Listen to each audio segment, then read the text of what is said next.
Bien, vamos a hablar ahora del tema que preocupa a toda la población. Tiene que ver con la inflación y cómo ha evolucionado en los primeros meses del año. Mariano Beristain. ¿Qué tal? ¿Cómo te va, Claudio? Buen ¿Cómo día. te va, Agostín? Hola, Marian.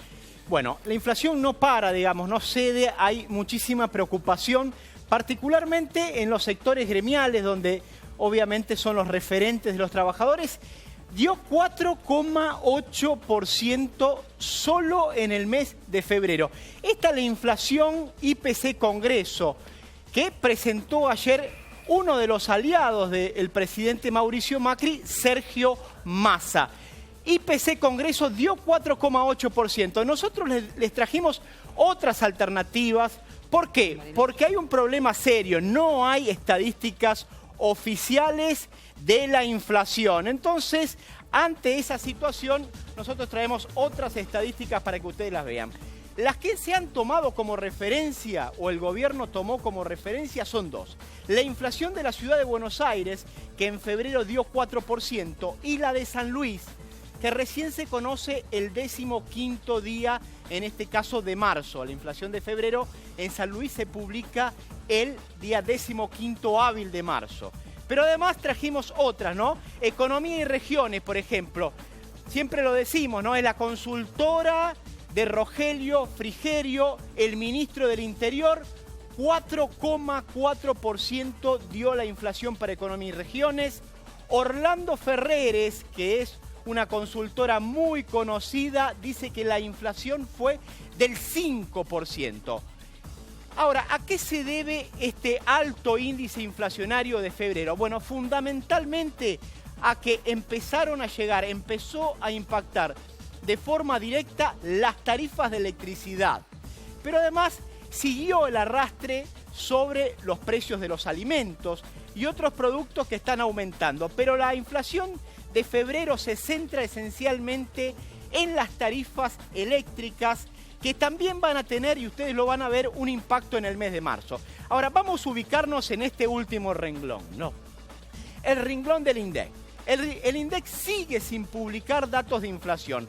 Recordemos que Jorge Todesca, el titular del INDEC, despidió a Graciela Bebacua, la directora de estadísticas, y en su lugar lo puso a Cerro.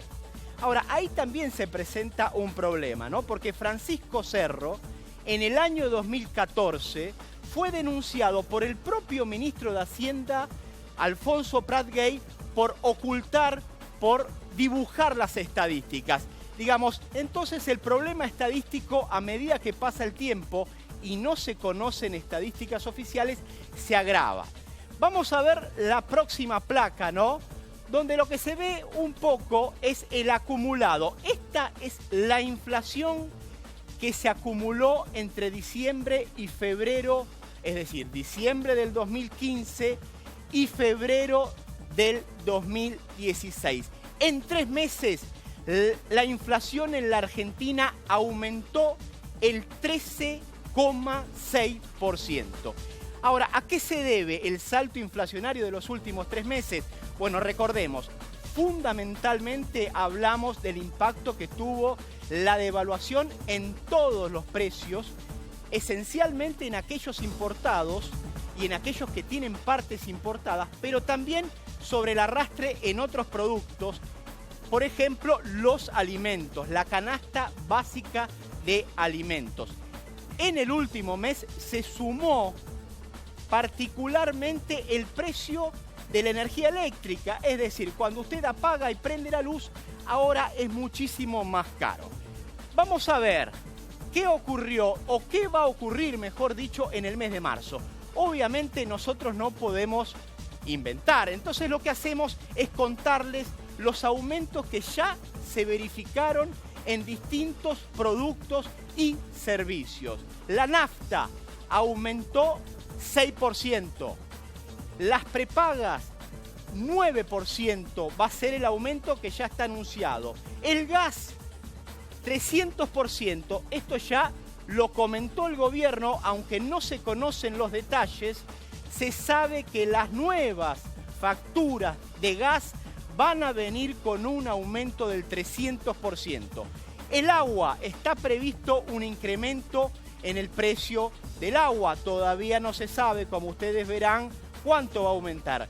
Ayer veíamos el fuerte incremento que tuvieron los colegios privados, particularmente en la provincia de Buenos Aires, donde subieron el 54%. Ya se anunció el aumento en el precio del subterráneo, que va a pasar de 5 a 6 pesos. El anuncio no es oficial, pero ya se sabe. Los peajes aumentaron entre el 275 y el 500%. Los alimentos siguen aumentando, esto es mucho más difícil de precisar y se va a conocer en los primeros días de abril. La electricidad. Decimos el impacto de la electricidad por lo siguiente, porque la electricidad, parte del aumento se conoció o las facturas llegaron hace poco, pero además va a haber otro, digamos, un aumento adicional que está contemplado dentro del anuncio del gobierno, que también va a tener impacto en el mes de marzo. Y después otros productos y servicios que van a aumentar, por supuesto, como consecuencia de las subas en las naftas y de la suba en la electricidad. Entonces, la inflación está en el tope, Claudio, de las principales o de la principal preocupación de todos los argentinos y particularmente de los asalariados, que son aquellos que tienen ingresos fijos. Gracias, Mariano. No, gracias a usted.